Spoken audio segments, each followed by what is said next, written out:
दोस्तों आइए नंबर से शुरुआत करते हैं। एनसीआरबी की क्राइम इन इंडिया 2023 रिपोर्ट के मुताबिक सिर्फ उस एक साल में डबरी प्रोहिबिशन एक्ट के तहत 15,489 केसेस दर्ज हुए और 2022 में यह नंबर था 13,479, यानी कि सिर्फ एक साल में लगभग 14% का इंक्रीज। और बात सिर्फ केसेस की नहीं है, उसी एक साल में 6,156 महिलाओं की मौत भी दहेज से जुड़ी हुई थी। और अगर हम इन नंबर्स को स्टेट के हिसाब से देखें तो पिक्चर और भी डिस्टर्बिंग हो जाती है, क्योंकि उत्तर प्रदेश इसमें सबसे ऊपर आता है जहां 7,151 केसेस हैं और 2,122 मौतें। बिहार दूसरे नंबर पर जहां 3,665 केसेस हैं और 1,143 मौतें दहेज से जुड़ी हुई है। और कर्नाटका इसमें आता है तीसरे नंबर पर जहां केसेस हैं 2,322। एक एस्टिमेट के मुताबिक इन मामलों का करीब 80% हिस्सा मात्र 8 राज्यों में कॉन्सेंट्रेटेड है: उत्तर प्रदेश, बिहार, झारखंड, राजस्थान, हरियाणा, उड़ीसा, वेस्ट बंगाल और मध्य प्रदेश। लेकिन अब दूसरी तरफ देखिए, 13 राज्यों और यूनियन टेरिटरीज ने उस साल 0 डबरी केसेस रिपोर्ट किए और इनमें गोवा, अरुणाचल प्रदेश, लद्दाख और सिक्किम जैसे नाम शामिल हैं।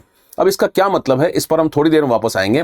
फिलहाल एक और नंबर देखिए, क्योंकि यह हमें एक स्लाइटली डिफरेंट पिक्चर दिखाता है। एनसीआरबी के 2024 के आंकड़ों में डबरी डेथ्स की नेशनल रेट थी प्रति लाख पर 0.8 महिलाओं की डेथ, और इसमें बिहार दूसरे नंबर पर था जहां रेट थी 1.7।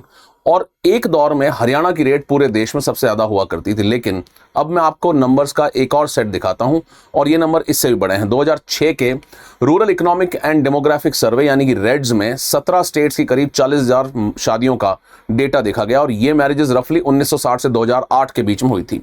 और ये 17 स्टेट्स इंडिया की लगभग 96% पॉपुलेशन को कवर भी करते हैं। अब सवाल है कि उस डेटा में हमें क्या मिला। रिजल्ट एक्चुअली काफी स्ट्राइकिंग थे इस डेटा के बाद में, और उन 48 सालों में लगभग 95% मैरिजेस में डवरी दी गई थी। और इनमें कितना अमाउंट दिया गया था, तो उस डेटा के अनुसार जो ग्रूम का परिवार ब्राइड के परिवार को एवरेज करीब 5,000 रुपए के गिफ्ट देता था, यानी कि लड़का लड़की के परिवार को 5,000 रुपए के गिफ्ट देते थे, जबकि लड़की के परिवार लड़के वालों को, ग्रूम के परिवार को करीब 32,000 रुपए देते थे, यानी कि रफली 7 गुना। एक पुरानी स्टडी के मुताबिक डवरी का अमाउंट कई बार एक फैमिली की टोटल प्रॉपर्टी का कभी कभी 2/3 तक भी पहुंच जाता था, या फिर कई बार उस फैमिली की एनुअल इनकम से कई बार 6 गुना भी ज्यादा चला जाता था। अब स्टेट के हिसाब से एक और इंटरेस्टिंग चीज देखिए, और शायद ये नंबर आपको थोड़ा सरप्राइज भी कर दे कि वर्ल्ड बैंक के एनालिसिस में पाया गया कि केरला में 1970 से डवरी लगातार बढ़ती गई है और रिसेंट ईयर्स में केरला का एवरेज डवरी इंडिया में सबसे ज्यादा था। हरियाणा, पंजाब और गुजरात में भी डवरी एक्चुअली बढ़ती हुई नजर आ रही है, जबकि जिन स्टेट्स में एवरेज डवरी घटी है उनमें है उड़ीसा, वेस्ट बंगाल, तमिलनाडु और महाराष्ट्र। अब जरा इस कॉन्ट्रडिक्शन को देखिए कि केरला, जिसकी लिटरेसी अराउंड 94% है, जिसके हेल्थ इंडिकेटर्स इंडिया के बेस्ट इंडिकेटर्स में गिने जाते हैं, वहीं डवरी भी सबसे तेजी से बढ़ रही है। और यहीं से वो सवाल शुरू होता है जिस पर ये पूरा वीडियो ही बेस्ड है, कि हम सब एक एजम्पशन के साथ बड़े हुए हैं कि दहेज एक बहुत ही पुरानी परंपरा है, हजारों सालों पुरानी है, ये शास्त्रों जितनी पुरानी है, जैसे ये हमेशा से हमारी सोसाइटी का एक इंपॉर्टेंट हिस्सा रहा है। हम अक्सर इसे सिंपली कह देते हैं कि ये तो हमारी ट्रेडिशन है, हमेशा से दवरी यहाँ रही है। लेकिन आज मैं आपको बताने वाला हूँ कि ये बात बहुत हद तक सच नहीं है, क्योंकि अगर आप हिस्ट्री में बहुत दूर भी ना जाएं, सिर्फ 2 जनरेशन पीछे चले जाएं, अपने दादा दादी या नाना नानी वाले जनरेशन में, तो इंडिया के बहुत बड़े हिस्से में पैसा एग्जैक्टली ऑपोजिट डायरेक्शन में जाता था। मतलब कि डवरी की जगह लड़की का परिवार लड़के को पैसे नहीं देता था, लड़के का परिवार लड़की के परिवार को एक्चुअली पैसा देता था। यानी कि उल्टा हो रहा है। डवरी में जैसे लड़की का परिवार लड़के के परिवार को देता है, यहां पर सिचुएशन उल्टी थी, जहां लड़के के परिवार वाले एक्चुअली लड़की के परिवार को पैसा देते हैं। और इसी सिस्टम को एंथ्रोपोलॉजी में हम कहते हैं ब्राइड प्राइस, यानी कि वधु मूल्य। तो अब असली सवाल यह है कि अगर पहले पैसा इस डायरेक्शन में जाता था तो फिर यह सिस्टम उल्टा कब हुआ, और सबसे इंपॉर्टेंट कि ऐसा क्यों हुआ। इसको समझने के लिए पहले ब्राइड प्राइस को थोड़ा समझ लेते हैं कि ये आखिर क्या होता है। देखिए, इंटरनेशनल लेवल पर इसका एक बहुत इंपॉर्टेंट डेटा सेट आता है। एक एंथ्रोपोलॉजिस्ट हैं जॉर्ज मर्डॉक या जीपी मर्डॉक, उनके एथनोग्राफिक एटलस 1967 से। इसमें दुनिया भर के 1167 प्री इंडस्ट्रियल सोसाइटीज का रिकॉर्ड उनके पास था। और जब रिसर्चर्स ने इन सोसाइटीज में मैरिज पेमेंट्स को देखा तो एक बहुत इंटरेस्टिंग पैटर्न सामने आया। इन सोसाइटीज में से करीब 2/3 यानी कि रफली 66 to 67% सोसाइटीज में ब्राइड प्राइस का कस्टम था, और डवरी वो मात्र 3 से 4% से भी कम सोसाइटीज में था। अब यहाँ एक क्लैरिफिकेशन बहुत जरूरी है, क्योंकि ये स्टैटिस्टिक इंटरनेट पर भी कई बार गलत तरीके से प्रेजेंट किया जाता है। ये जो 2/3 सोसाइटीज वाला नंबर है, ये पूरी दुनिया की सोसाइटीज का डेटा है, ये सिर्फ इंडियन कम्युनिटीज का डेटा नहीं है। लेकिन ब्रॉडर लेसन फिर भी सेम ही रहता है। अगर ह्यूमन हिस्ट्री में मैरिज पेमेंट्स का dominant pattern actually bride price ही रहा है, डवरी कंपैरेटिवली एक्सेप्शन रहा है, सिर्फ कम सोसाइटीज में डवरी प्रैक्टिस की गई है। और ब्राइड प्राइस कोई रीसेंट प्रैक्टिस नहीं है, इसका हिस्टोरिकल रिकॉर्ड रफली 3000 BC तक जाता है। एंशिएंट इजिप्ट में देख लीजिए, मेसोपोटामिया में देख लीजिए, हिब्रू सोसाइटीज में देख लीजिए, और अमेरिका में एस्टेक्स और इनका सोसाइटीज, इन सभी के अंदर ब्राइड प्राइस की प्रैक्टिस थी। इन सब जगह ब्राइड प्राइस के कई डिफरेंट फॉर्म्स आपको मिलते हैं। अब इंडिया पर आते हैं। इंडिया में 20th सेंचुरी की बिगिनिंग तक दोनों system side by side exist कर रहे थे। कहीं कहीं पर डवरी चलती थी और कहीं कहीं पर ब्राइड प्राइस चलती थी। Bride price particularly tribal communities में, बैकवर्ड कास्ट में और साउथ इंडिया के कई एरियाज में ये कॉमन था, और आज भी कुछ कम्युनिटीज में ये प्रैक्टिस एग्जिस्ट करती है। मुस्लिम सोसाइटी में महर भी है, उसे ब्राइड को ही दिया जाता है। महर ब्राइड प्राइस का एग्जैक्टली इक्विवेलेंट नहीं है, लेकिन पेमेंट की डायरेक्शन देखें तो ये भी ग्रूम की तरफ से ब्राइड की तरफ जाता है, यानी कि लड़के की तरफ से लड़की वालों के परिवार की तरफ जाता है। अब यहाँ सबसे इंपॉर्टेंट सवाल आता है कि ब्राइड प्राइस आखिर दिया ही क्यों जाता है, और इसका जवाब सरप्राइजिंगली बहुत ही सिंपल है, थोड़ा अनकंफर्टेबल भी है, कि ये औरत की इकोनॉमिक वैल्यू से जुड़ा हुआ है। जरा इमेजिन कीजिए एक ऐसी सोसाइटी जहां औरतें खेतों में काम करती हैं, जंगलों से जाकर खाना या फिर लकड़ियां कलेक्ट कर लाती हैं, या फिर जानवरों को मैनेज करती है, ये किसी क्राफ्ट या प्रोडक्टिव एक्टिविटी में एक्टिवली इन्वॉल्व होती हैं। अब अगर उस फैमिली की बेटी शादी करके दूसरे परिवार में चली जाती है, तो उसके जो जहां वो पैदा हुई थी फैमिली के लिए, उनके साथ क्या हुआ? उन्होंने सिर्फ एक फैमिली मेंबर नहीं खोया, उन्होंने एक्चुअली एक प्रोडक्टिव वर्कर को भी खो दिया है, इकोनॉमिकली कॉन्ट्रीब्यूटिंग मेंबर जो कि दूसरे हाउस होल्ड में चला गया है। तो ऐसे में लड़के का परिवार जो है वो लड़की के परिवार को पेमेंट देता है, और वो किस लिए देता है? उस इकोनॉमिक लॉस को कॉम्पेंसेट करने के लिए। इसी वजह से स्कॉलर्स ब्राइड प्राइस को कई बार एक्सप्लेन करते हैं as a kind of compensation for the loss of girls services. अब इसको लॉजिक को उल्टा करके देखिए, जहां विमेन का इकोनॉमिक कंट्रीब्यूशन कम माना जाता था, जहां विमेन लार्जली हाउस होल्ड के अंदर कन्फाइंड थी, जहां एग्रीकल्चर या प्रोडक्टिव इकोनॉमी में उसका विजिबल रोल रिलेटिवली कम था, वहां विमेन को फैमिली के लिए इकोनॉमिक कंट्रीब्यूशन की बजाय एक्चुअली इकोनॉमिक बर्डन के रूप में देखा जाने लगा। और ऐसी सोसाइटीज में डवरी का पैटर्न ज्यादा मिलेगा आपको, और यहीं से पूरी इशू जो है वो सडनली क्लियर हो जाता है कि ब्राइड प्राइस और डवरी दो कंप्लीटली डिफरेंट कल्चरल फिनोमिना नहीं है। एक लेवल पर देखें तो ये एक ही फंडामेंटल क्वेश्चन के दो डिफरेंट आंसर्स हैं, और वो क्वेश्चन है कि इस मैरिज सिस्टम में विमेन को इकोनॉमिकली क्या माना जा रहा है, या क्या उसका कॉन्ट्रीब्यूशन या रिस्पॉन्सिबिलिटी?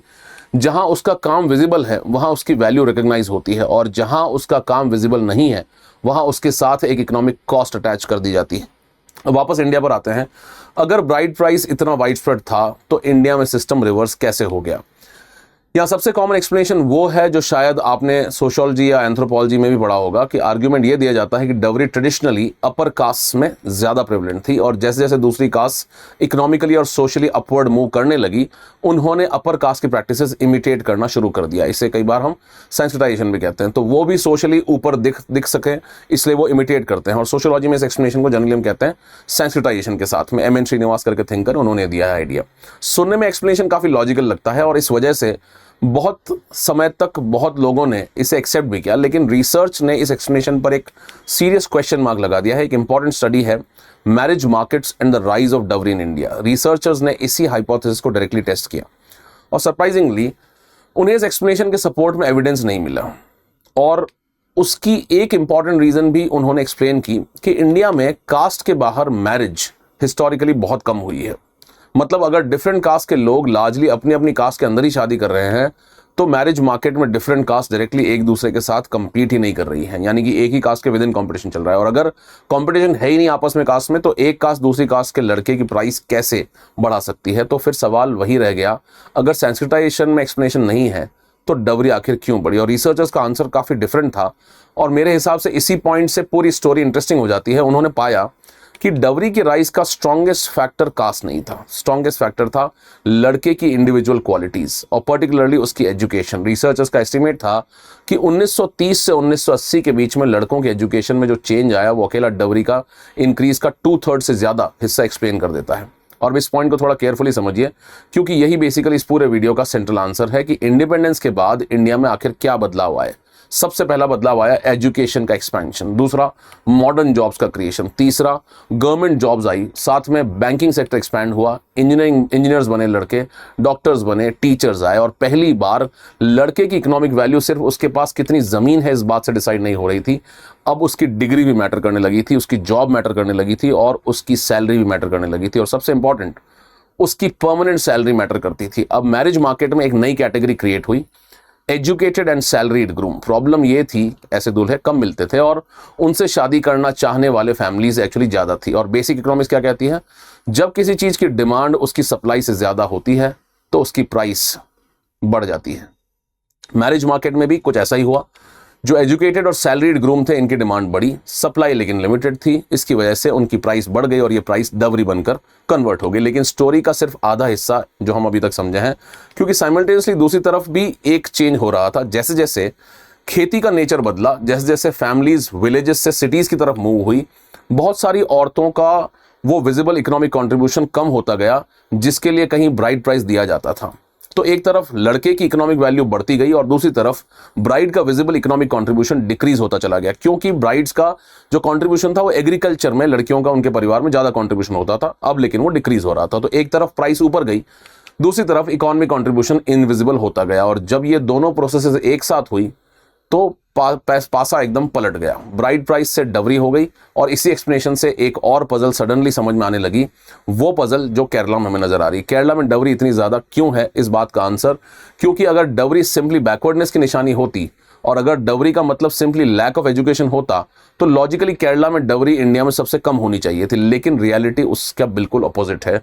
लेकिन अगर डवरी को हम ग्रूम की मैरिज मार्केट वैल्यू के पर्सपेक्टिव से देखें तो केरला का केस सडनली आपको समझ में आने लगेगा। केरला में एजुकेशन हाई है, गुड जॉब्स का मार्केट बड़ा है, foreign employment particularly overseas employment historically वहाँ इंपॉर्टेंट रहा है। और जब लड़के की एजुकेशन और एम्प्लॉयमेंट मैरिज मार्केट में प्रीमियम क्रिएट करती है तो उस ग्रूम की प्राइस भी बढ़ने लगती है। यानी कि एक बहुत इंपॉर्टेंट पॉइंट समझना होगा कि डवरी डेवलपमेंट के साथ में ऑटोमेटिकली डिसअपियर नहीं होती है। कई सिचुएशंस में वो डेवलपमेंट के साथ इंक्रीज भी कर सकती है। और यूरोप के साथ कंपैरिजन करने पर ये कॉन्ट्रास्ट और भी इंटरेस्टिंग हो जाएगा, क्योंकि यूरोप में भी हिस्टोरिकली डवरी एग्जिस्ट करती थी। रोमन पीरियड में भी डवरी थी, मिडिवल एरिस्टोक्रेटिक और रॉयल फैमिलीज में भी डवरी थी। लेकिन यूरोप में मॉडर्नाइजेशन के साथ में ग्रेजुअली डवरी डिक्लाइन करती गई। इंडिया में एटलीस्ट 20th सेंचुरी के एक बड़े पीरियड में मॉडर्नाइजेशन के साथ डवरी एक्सपैंड हुई है। और अब यहाँ दो और बातें हैं जो इस पिक्चर को कंप्लीट करती है और दोनों को ऑनेस्टली एक्नॉलेज करना जरूरी है। पहली बात ये कि क्या डवरी कंटिन्यूसली बढ़ ही रही है, इसका आंसर थोड़ा कॉम्प्लिकेटेड है।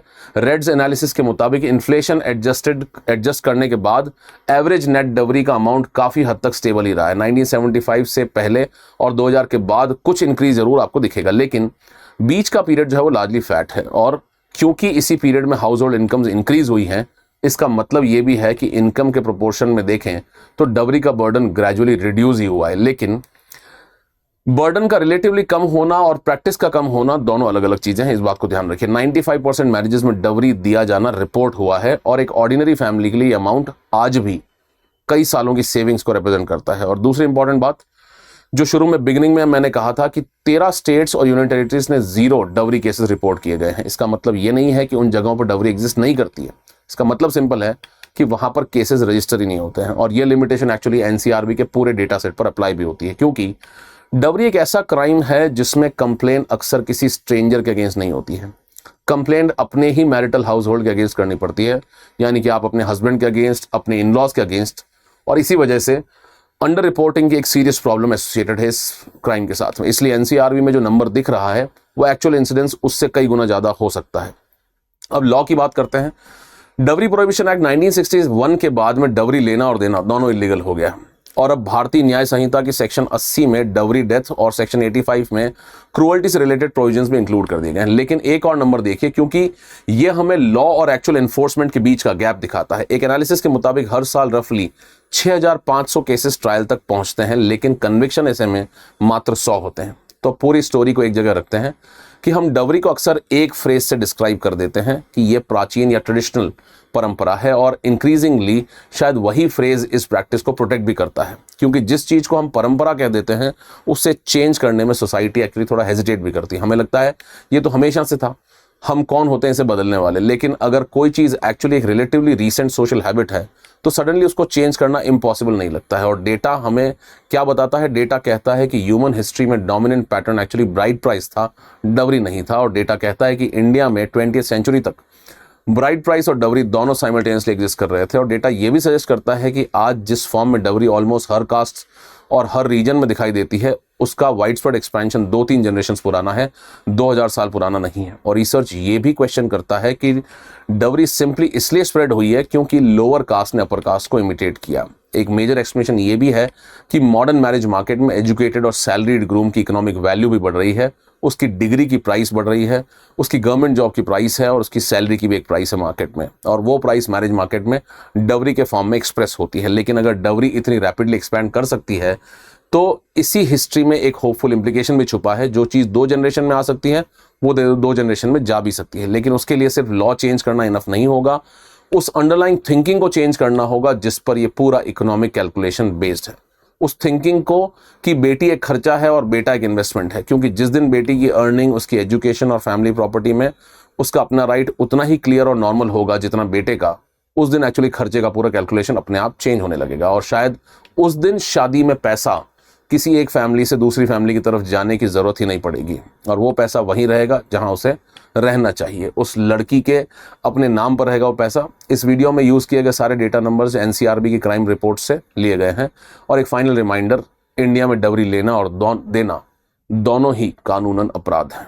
My name is Mangal Singh, I teach anthropology. देखिए, marriage, dowry, bride price, marriage related payments, all of these are important topics in anthropology optional subject. And my name is Mangal Singh, I teach anthropology at Study IQ IAS। आप मुझसे जुड़ सकते हैं, मेरा course भी join कर सकते हैं। My new batch starting on 31st of August। मुझसे आप जुड़ सकते हैं anthrologically on Telegram and anthrological on Instagram. ये वीडियो आपको कैसी लगी प्लीज कमेंट करके बताएं। Thank you so much. Study IQ IAS, आपका सिलेक्शन हमारा मिशन।